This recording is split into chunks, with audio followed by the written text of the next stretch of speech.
Hi guys, good morning. Welcome to my mini vlog for today's video. Ayan, magliligpit tayo ngayon ng hinigaan natin.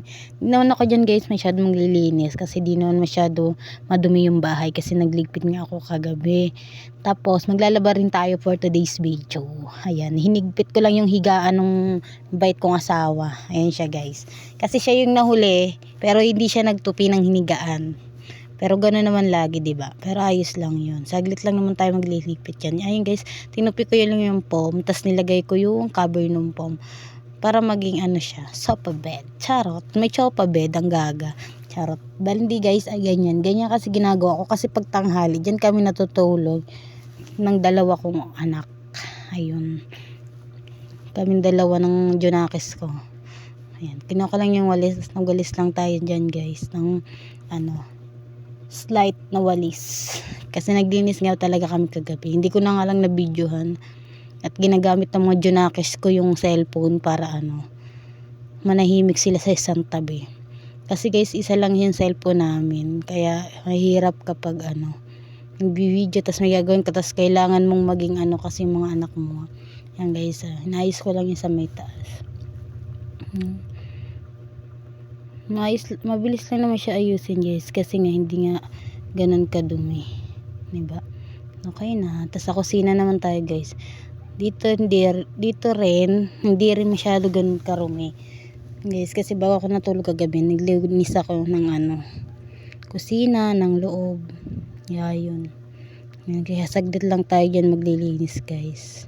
So, yung pinagkabihan ng mister ko, diba? Hanggang ngayon nasa lamesa pa rin. Ay ewan ko ba, ilalagay na lang sa hugasan, hindi pa mailagay. Nakaasa ng nakaasa.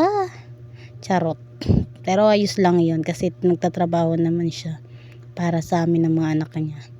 Ayun, ganyan lang ginagawa namin guys. Ganyan lang pala yung ginagawa ko bilang isang nanay. Ay, ewan ko ba. Ayan guys. Yan yung labahan ko, diba? Nakakainis. Dalawang timba. Tapos isang planggana. Ayan guys, yung finished product ng paglilinis natin bago tayo magpurso sa paglalaba. Ayun, labahan ko, diba? Nakita nyo ba?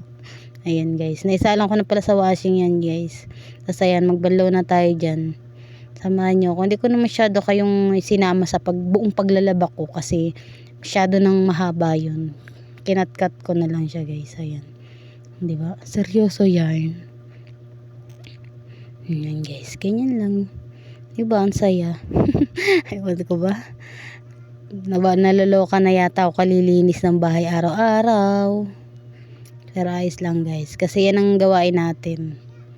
Walang katapusang obligasyon kapag nanay ka na o magulang ka na. Tapos ayan biglang may dumating. Nakipag-usap pa nga ako dyan. Guys. Ganyan lang. Ginagawa ko.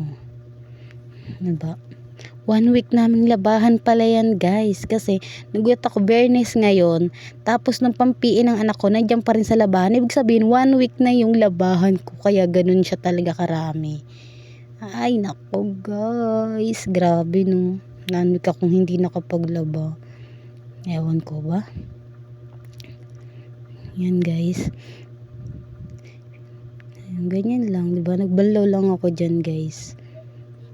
Huwag yan titigan, huwag yun akong tignan ha, yung labahan ko na lang tignan nyo. Malay nyo sa titig nyo, maubos na agad. Matapos na agad. Ayan guys, ganyan lang diba? Ganyan lang yung buhay.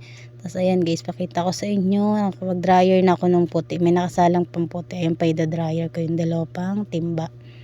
Ayan siya guys, diba? Yun yung finished product. Thank you guys.